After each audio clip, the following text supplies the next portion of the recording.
Hi, I'm Christina Maria Gadar with Open Access Pilates Archives. I'd like to share a tip on how you can recreate the fixed seat back on your movable seat back armchair.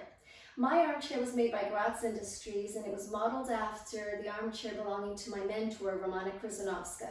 Her original armchair was able to move forward like this because the bolts that had originally fixed it at this angle at some point were removed. Perhaps they had loosened over time, and then maybe she saw the possibilities of having the feature where you could lean forward and open up your lower back.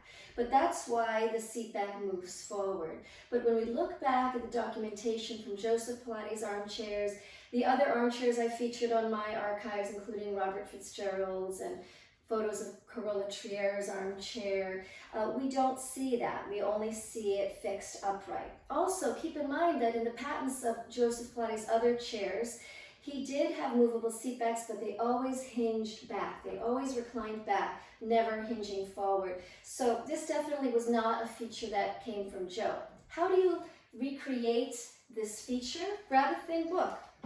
I suggest a thin book versus a pad because I tried it with a pad that fits in nicely, but it's a little too squishy and it doesn't stay as fixed. So now we have the angle that Joseph Pilates intended, and then you can go ahead and have your students find the same posture that Joseph Pilates wanted on his fixed back armchair.